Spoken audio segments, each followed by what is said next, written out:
باطل کے مغلوب ہونے کی شرط یہ ہے، سنو غور سے، باطل کے مغلوب ہونے کی شرط یہ ہے، نہیں سنو، باطل کے مغلوب ہونے کے لیے شرط یہ ہے کہ تمہارے دل میں ان کی ہدایت کی تمنا کے سوا کوئی تمنا نہ ہو، تمہارے دل میں فقط میں تمنا ہدایت ہو، بس۔ اگر مسلمان کے دل میں صرف باطل کی ہدایت کی تمنا ہے اور ان کے ملک و مال کی حرص نہیں ہے تو باطل مغلوب ہو کر رہے گا، چاہے مسلمان کے پاس کوئی طاقت نہ ہو۔ اور اگر مسلمان کے دل میں ان کی ہدایت کے بجائے ان کی ہلاکت کی تمنا ہے کہ یہ ہلاک ہوں تاکہ مسلمان رہے، اور ان کے ملک و مال کی حرص ہے کہ جو ان کو اللہ نے دیا ہے وہ ہم بھی دے دیں، تو مسلمان ہمیشہ مغلوب ہو کر رہے گا اور باطل غالب رہے گا۔ میری بات توجہ سننا، دور صحابہ میں باطل کے مغلوب ہونے کا سب سے بڑا سبب یہ تھا کہ وہ ان کی ہدایت چاہتے تھے، نہ ان سے ملک و مال چاہتے تھے، نہ ان سے منصب اور عہدہ چاہتے تھے،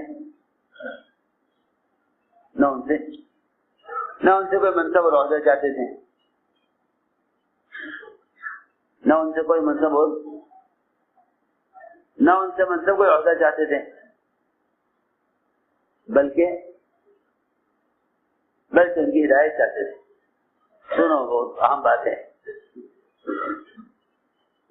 حضور اکرم صلی اللہ علیہ وسلم پر یہ بات پیش کی گئی کہ انہوں نے آپ کی دعوت کو رد کیا ہے اور آپ کی بات کا انکار کیا ہے۔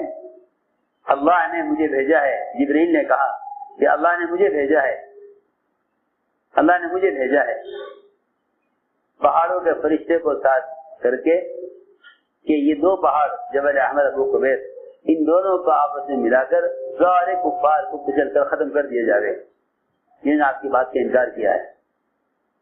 فرمایا میں یہ نہیں چاہتا کہ یہ ہلاک ہوں، یہ نہیں چاہتا کہ یہ ہلاک میں نہیں چاہتا۔ فرشتے نے کہا ان میں کوئی ماننے والا نہیں ہے۔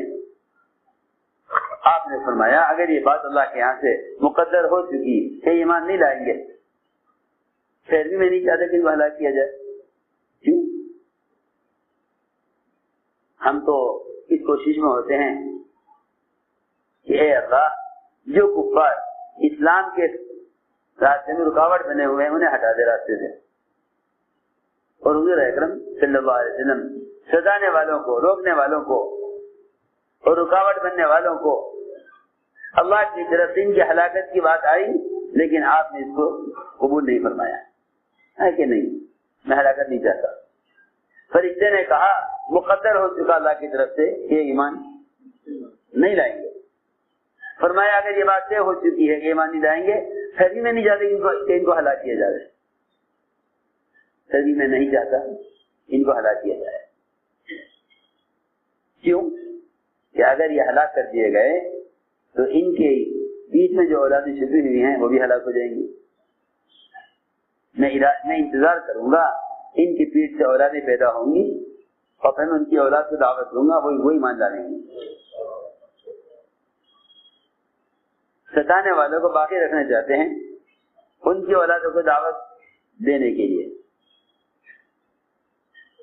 ایسی وسعت قلبی امت کی ہدایت کے لیے ہو تو پھر اللہ رب العزت باطل کو راستے سے ہٹا دیتے ہیں۔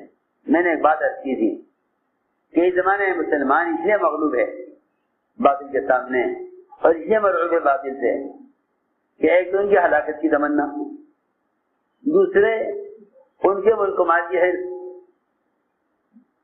ان کے ملک و مال کی حرص۔